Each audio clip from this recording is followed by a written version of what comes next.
I've had men say extremely sexist things to me in front of entire company all hands calls and been like, hey, that was not okay. And it's not dealt with. That's just how he is. He's old fashioned. And I think we really do see a double standard here. Like, take out what's real and what's true. And if she was lying about being sexually harassed, or if she was really sexually harassed, she's under a level of scrutiny to prove herself to be true that Justin simply is.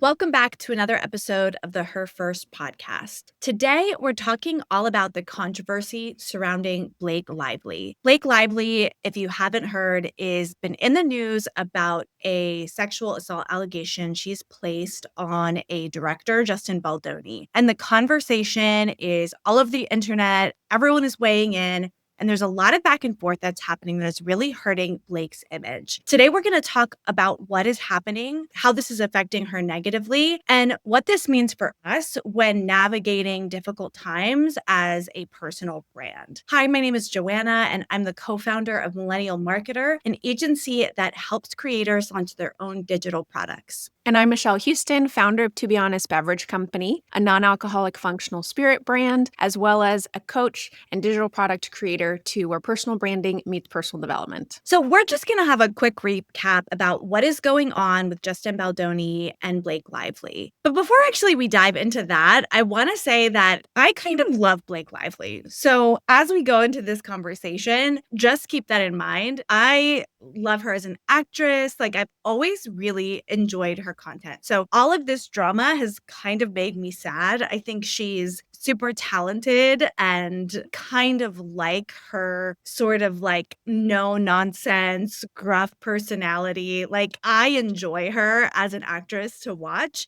And it's sad for me to see her go through this drama, whether it is merited or not against her. It's hard to watch. I have always really enjoyed Blake Lively and Ryan Reynolds, and I feel the exact same way about this. Now, it's difficult because there is the celebrity personal brand, front-facing, public-facing side of people. We don't know them as individuals. I have never sat down with Blake Lively. I've never filmed a movie with her. I don't have those experiences. So my previous perception of her has been completely based on her characters, roles that she's played, and how she showed up in the public eye. And I think she's always been a beautiful representation of brands and the way that she's engaged with Ryan Reynolds as a partner, being a mom, like all of these things, again, from the public eye that I have perceived. And I too have felt like, oh, she's a great representation of a woman. She stood up for different women's rights and human rights. She has participated in a lot of givebacks and charities along with Ryan Reynolds. And I've always thought that Ryan Reynolds, from a humor perspective, is probably not always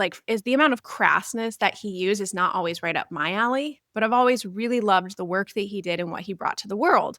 And they do have a little bit of a no-nonsense personality. They make fun of each other. The way that they see things and approach the world is very different. So what we're going to talk about today are not the nitty-gritties of the case. There are a lot of content creators covering that. We are not here to do that, but we're talking about the larger aspects of what this does to someone's personal brand and how you can keep that in mind and take lessons through this experience. You know, we all have our own personal judgments that we bring to the table. Yes, no, good, or bad. And we're kind of trying to let go of those and more so think about now the perception of Blake that's been built, as well as for you, getting yourself out into the public arena via content creation, products, programs, showing up on people's podcasts. Like, this visibility level is going to always bring with it some level of scrutiny. So how do you deal with that? How do you manage that? And how do you set yourself up for success when encountering and navigating? Quick recap of what's been going on if you aren't on social media or obsessed with celebrities. All started with a movie that Blake Lively starred in called It Ends With Us. And It Ends With Us was a pretty serious subject matter about a woman who is experiencing physical abuse from her husband. Now, the director and actor in the movie, Justin Baldoni, Blake came out with some pretty serious allegations about sexual assault in their relationship. She talked about an uncomfortable work environment, all of these issues that happened. And at first, there was a major backlash towards Justin, saying, like, how could this happen to her? And the world pretty quickly sided with Blake. But then Justin started coming out with information and receipts, so to say, and showed text messages and video that made it seem like Blake's story wasn't fully true, and actually started saying that she was the bully, she was the aggressor in this situation that made the working environment not so great. Now, all of this going on, the public interest really started to side with Justin, and people really started talking a lot about it, siding with Justin, and then pulling up all of this information of Blake acting like a diva, acting like a bully. So old interview clips, just little things, all of these little things she did started kind of bubbling up, and people started having this conversation around Blake Lively and how problematic she is, how she's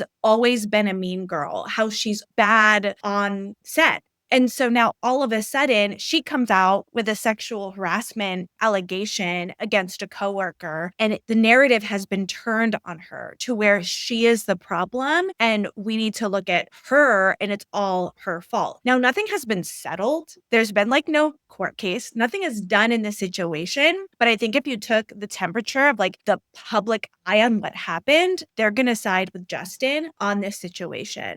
And through the process, this has affected Blake's career, her ability to get new work, the success or failure of new work that was already kind of made and is coming out has been affected by this whole conversation around what happened. Today, we vote with our attention. We still vote with our dollar in terms of buying power, but we're in a world in which attention creates customers, attention creates buyers, attention creates leveraged ability to influence, to have power. And something like this, again, the point we're bringing up is not for the gossip of it, but we are trying to bring to light the way in which impacted her personal brand and the attention that she's getting. And they do say that all press is good press, and you can always turn around negative things. But in a world where so many people are able to give their opinions freely on social media, it can really, really change the perception of a personal brand, a business, a celebrity, an icon, a brand as a whole. And if you are looking to grow, to scale, to be in front of more people, it's important to be thoughtful about how you're presenting that personal brand to the world, which is why on this podcast, we talk about authenticity, genuine representation of who you are, and aligning with your values and using your voice for those constructive reasons, as opposed to a lot of the content and narrative in the business space, which is algorithm tricks and hacks and do this entertainment thing to catch attention. And this is how you go viral, because attention is the commodity, but you want to be able to direct it in the way that makes sense for you. We'll have an episode coming out soon. So hit subscribe to Her First podcast that will talk all about content creation strategy and not how just to create content that gets in front of people and has eyeballs on it, but that actually converts and works toward your higher goals as a business owner, as someone who's bringing digital products, who wants to create impact and influence in the world in a positive direction. So the public opinion of Blake has dramatically decreased. And unfortunately, I think what we're seeing as an addition to this is a lot of people have jumped onto harping on Blake. The Justin Baldoni case came out, but then it was like, oh, all of the actors who dealt with her on Gossip Girl now are sharing their opinions of what it was like to work with her, or with A Simple Favor, how she has issues with Anna Kendrick. Like, there are all these things that are kind of being brought to light. And the point I'll highlight about this is that, again, Joanna and I are coming at this from the perception of always having liked the image of Blake Lively, but not necessarily knowing her behind the scenes. And for you as a public facing brand, if you're getting yourself out into the world, if you're trying to present and front in one way, it is likely that the true or more authentic version of you will come out in other ways. And people can see that, and they can see that disingenuous way of being and will either choose not to work with you, not refer you, or kind of try to disengage with you in some way. And I've seen that on the larger level of higher businesses. It's really, really important to stick to your values and independent of the situation or circumstance. You may think it's like a small thing or not a big deal or this client situation. Oh, it's just this little group, but people talk and people refer and people remember. So being conscious of how you're showing up in a lot of settings is very, very important as you're representing your personal brand. I love that you brought up, Michelle, the idea of attention being currency. And I think that plays like a huge role in what's happening to Blake and what happens to other people in these situations. You know, when we think about what happened with It Ends With Us, first, everyone was on Blake's side, then they switched to Justin, and then there's this, like, social media frenzy of people talking about it, and then people started, like, hating on the movie and hating on her clothing choices in the movie and her wardrobe, and then all of this stuff. So then talking badly about Blake gets views on social media. So what do people do? They continue to talk badly about Blake because they want the views. They're not thinking about how it could negatively impact Blake Lively. They're thinking, oh, wait, I filmed one video making fun of this one clip from It Ends With Us. Okay, now I'm going to post a video posting a clip making fun of her in an interview. Now I'm going to post a clip of doing this. And then it snowballs into something that, truth be told, what should be happening is Blake and Justin and their lawyers should be dealing with this without any of this. That case should happen, a decision should be made, and then whatever result from that for their individual careers would happen. But instead, we're all talking about it and we're all sort of adding to it. And I think what's really tough now, I'm not going to pretend to know. I know what happened behind closed doors because I do not, right? We're taking a woman who says she was sexually assaulted, who said she was sexually harassed in a workplace environment. We've all decided that that is not true, despite there being no hard evidence on it, and are picking on her personality, her attitude in a way that's wild. And the truth is, this would most likely not happen if it was necessarily a man in this situation. Men get canceled for sexual harassment lawsuits, right? They don't necessarily get dragged through the mud in this way because all of a sudden, if Blake was a little difficult on a set and had some demands, we're like, diva, she definitely wasn't sexually harassed. Like that makes no logical sense. For some reason, we're giving her such a hard time for her potential attitudes or difficulty to work with when honestly men with similar level of difficulty being worked with do not get the flack that she gets. And this is something I experienced in the corporate world. When you work in a corporate job and you're kind of one of the top level executives, there were so many times that I was asked to forgive a man's bad behavior because it's just how he is. And somehow men at high level have this ability, it's okay for them to be difficult, where women at the high level aren't. Because if I ever said a difficult comment or got a little emotional in a meeting or was short with someone, I was dealt with immediately. You know what I mean? And said, do not do that again. But if I've had men say extremely sexist things to me in front of entire company all hands calls and been like, hey, that was not okay, and it's not dealt with, that's just how he is. He's old fashioned. And I think we really do see a double standard here. Like, take out what's real and what's true. And if she was lying about being sexually harassed, or if she was really sexually harassed, she's under a level of scrutiny to prove herself to be true that Justin simply isn't.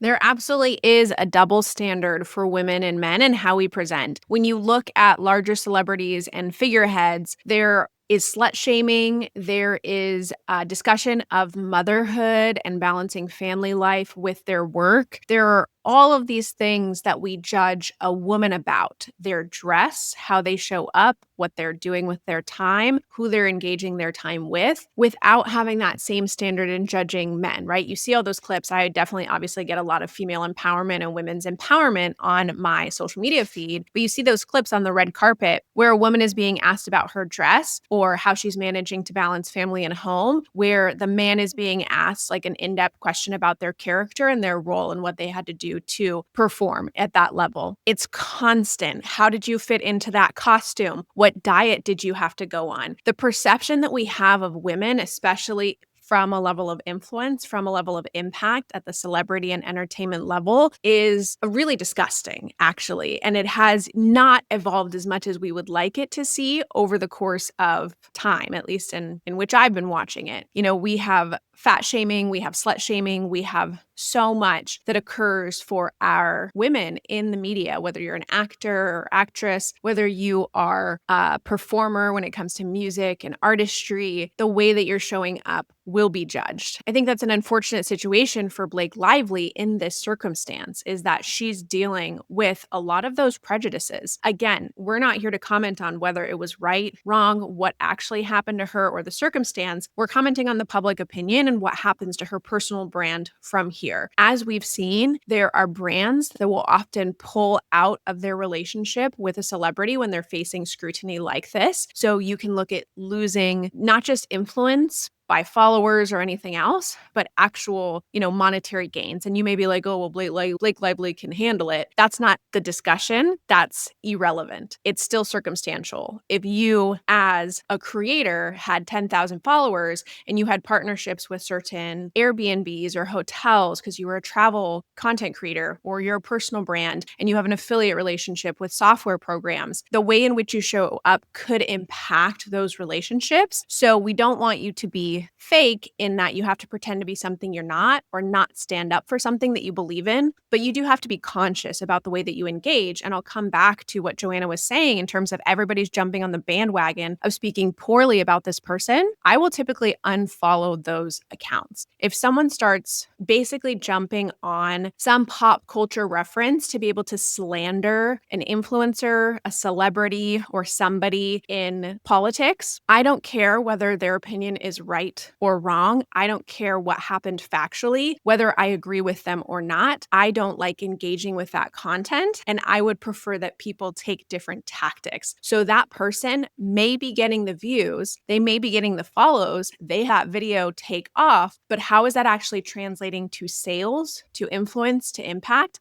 and how you are, again, representing your authentic and genuine personal brand? So I think it's really important that we consider those things and think through how we're showing up and what we're speaking about. Yeah, because if we think about how we spend our dollars, how we support with money, we should also be thinking about how we support with our attention. And if we are paying attention to content that is tearing down others without real good reason, right? And real good facts to say, actually, we shouldn't be supporting Blake Lively because we have hard evidence that she's a bad person. We don't have hard evidence that she's a bad person. We have hearsay. We have little clips of conversations and text messages that we do not know the context around. We just don't have all of the answers. And one of the things that, the conversation around Blake Lively died down a little bit and got a little quiet, but recently sort of reinvigorated because Justin Baldoni's lawyers came to Blake's lawyers with some pretty serious allegations, sharing that they were saying that Blake was actually trying to extort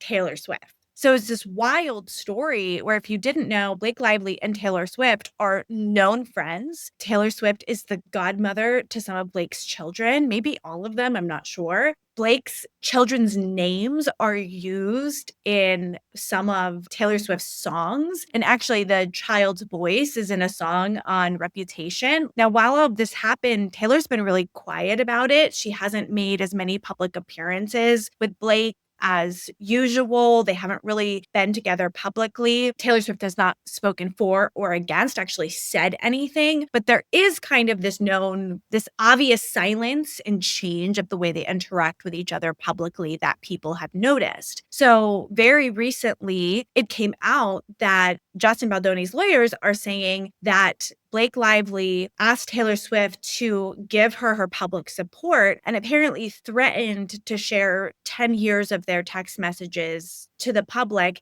if she didn't publicly support her. Now, we have no evidence that that's true. So if that's true, that's pretty bad, right? Like, if you go to your friend, say, I'm going to release our private text messages unless you publicly support me, that's really bad. we don't actually know it's true. And the evidence that they said they had was submitted to the judge to possibly be used in this forthcoming court case and was thrown out. So the judge decided either this isn't relevant or it's not factual or it's insignificant. Anyway, it's not going to be involved in the court case. So again, we're in this position where people are jumping on a bandwagon saying, oh my gosh, her and Taylor Swift aren't friends anymore. She tried to extort Taylor Swift, when we have zero evidence. We only have he said. We don't even have he said, she said, because she said Blake hasn't even really responded to it, right? So like we just have Justin's word and Justin's lawyer's word against hers, and then are immediately saying this isn't true. And again, we've said this before, like, I don't know if it's true or not. Did she do?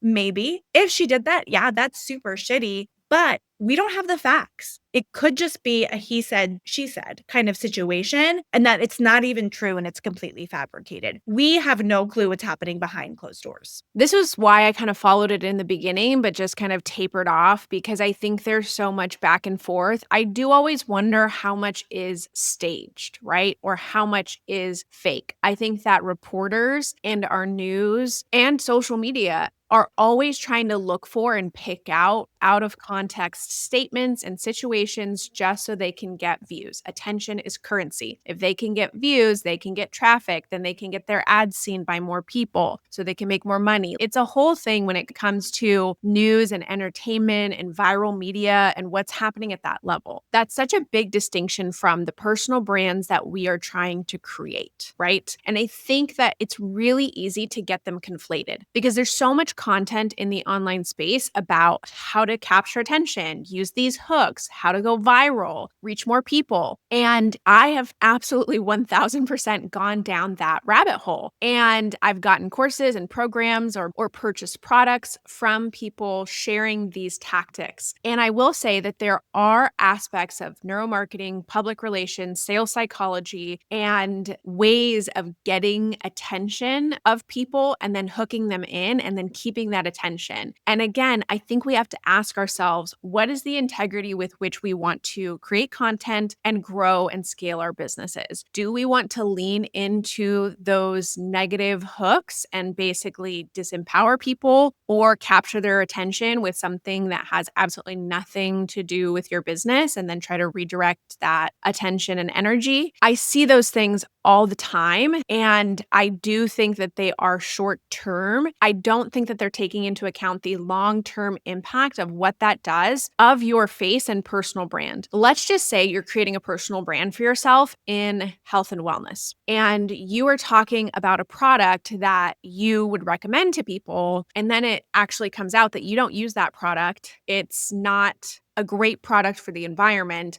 and that you were only selling it to make money. Right? That would be kind of a crummy situation. Now, let's think about if you wanted to transition into being a business owner. If there was some perception that was created with you that you didn't align with the products that you sell, I now can't believe you. And now, therefore, as a business owner, I can't trust that you're going to have my best interest at heart. Right? So we have to think about the long-term effects or even the short-term effects. I saw this business who sells Chinese soaps, like Chinese medicinal Ayurvedic soaps. But the video that caught my attention was the girl saying, I can't believe a customer did this, filed for a return. And then once I processed it, they sent their stuff back in. And instead of returning the soaps, it was like used socks and something else funky. And I was like, oh, that's so weird. But then if you look at the comments, it's just like, that's not true. That's not true. That's not true. That didn't actually happen. And whereas I actually looked at the product to think, oh, would I like to buy these soaps? And it's a story of her and her mom and how she's Chinese and has these like heritage recipes and things. Now, I don't know if I can trust that brand story. I don't know if they're lying about that story as well to be able to make sales. So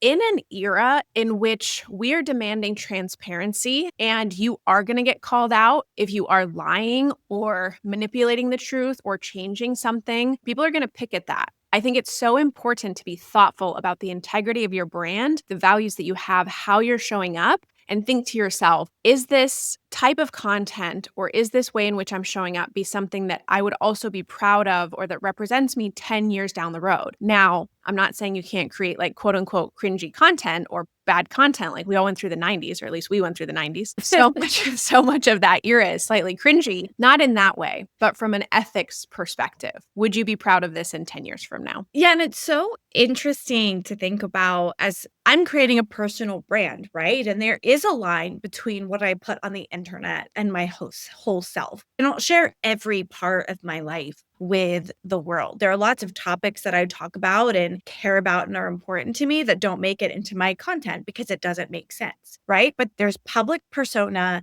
there's reality, and there's fiction, and it's all mixed up. I think as a consumer of content and products and all of that, just keeping in mind and knowing that what people are telling you and what is real are rarely ever the same thing. I was at a conference and I ended up spending some time with a bunch of like content creator influencers. These weren't big time people, but people with a million or so followers that created content. And I was with them while a bunch of things happened, but then I also like connected with them on social media. So I was following them. So like the next day, as they were doing their day in their lives that I was there for, like I was there, what they were saying and the way they said it happened was not what happened. I was there. I experienced it. What was going online wasn't it. Now, the way this particular thing was done wasn't really harmful in any way. None of the reordering of things or changing the narrative of between reality and what happened caused any issues. There was no ethical concerns. But if for those people with a million followers had that, imagine what the life of someone like Blake Lively is, the difference between her public and private, right? With the amount of money and the amount of PR. That difference is huge.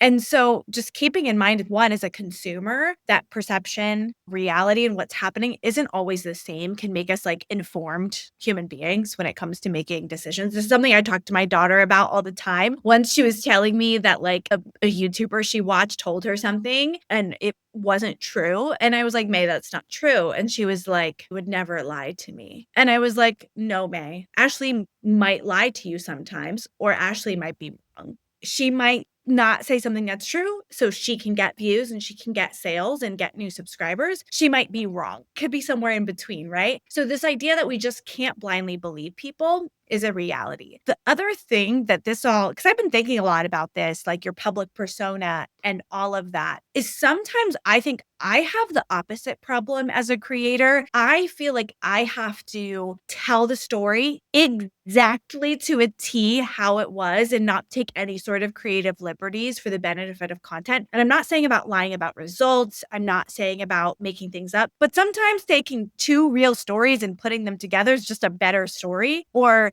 slightly modifying something because it's better content is okay. I think there's a level of it's fine. Like, this is a really silly thing to say, but I told the story on LinkedIn this week. It was about an experience I had in SAT training when I worked at the Princeton Review. And I wanted to give an example of a lesson that was taught on the board. And I couldn't think of the exact sentence that teacher gave. And I was like, oh, I want to give this example, but like, it's not the exact right one. And so I was texting some friends who went through SAT training with me. And I was like, what was that sentence? And no one could remember. So I made one up that was the same thing, but slightly different words. And this was like an ethical dilemma for me, but it shouldn't have been because I was telling a true story. And there was like one element that if you went back and fact checked, you'd be like, that's not what he said, but it wouldn't actually change the meaning, the heart, the point of what I was saying. So I think if you're like me, you might be like, but I can never say anything that's not 100% true. There's also a level of taking that creative liberty to think about. Ultimately, we know that celebrities are going to be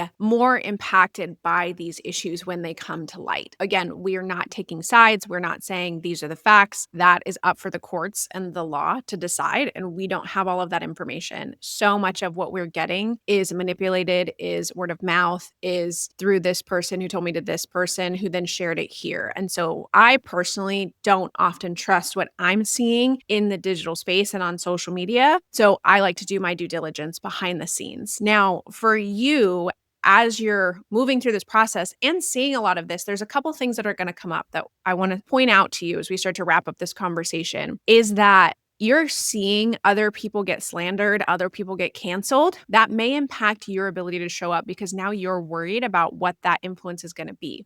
And you may be hitting a ceiling in your growth or your reach or your actions because you are now limited by the belief is like, oh, well, what if I get bigger? What if I reach more people? What if I say something that people aren't going to like? What if I get canceled? And whereas, yes, I think it's important to recognize that as a legitimate thought and as a legitimate potential fear that you may have, it's also important to overcome it. There are ways to move through that experience and come out the other side. So being able to just work through it. But then there's also thinking about your content strategy and thinking about your brand and again, how you're representing yourself. How can you show up in a way so that you wouldn't present that opportunity for someone? And I think that just takes a little more thought. I think in a culture in which we're moving really fast, and trying to respond actively to a lot of different things and get stuff out and take action and be present and stay relevant, that's when I think the mistakes happen. And that's when people think like, oh, shoot, I never should have said that or I never should have posted that. I don't want you to not speak out because you're afraid of that happening, but also recognize that you can be thoughtful and intentional about the way that you're approaching your personal brand so that you can not necessarily avoid it, but ensure that the narrative is yours so that you get to control that.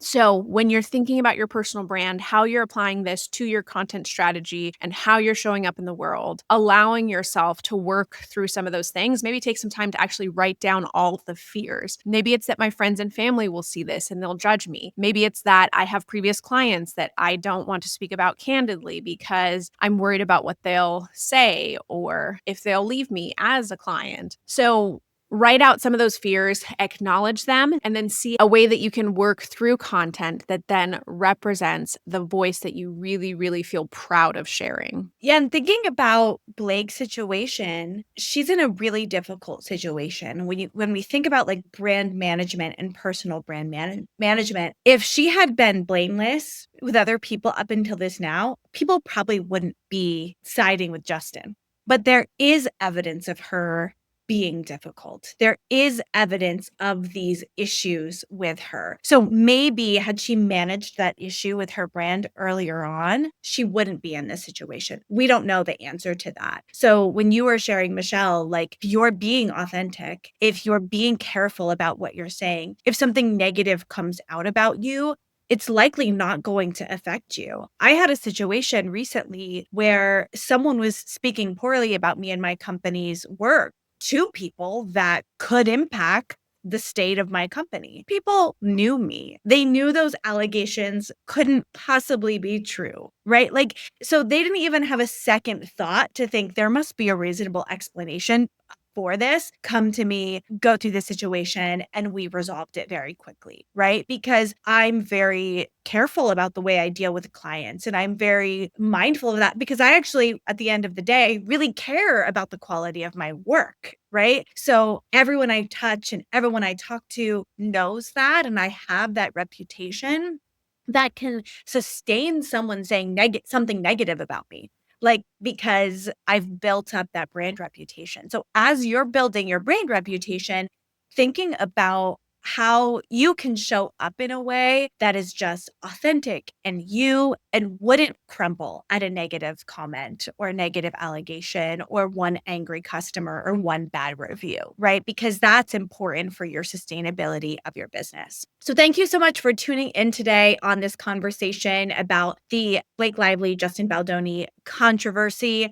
If you're baked into it, you likely know more about this than us, but just think about what you're consuming and the way we could be harming Blake's reputation in a way that's undeserved, right? It's just kind of happening at her. And then also think about how you as a brand can set your mission at the forefront of your content so that people will trust you and trust you against potential negative comments or bad press.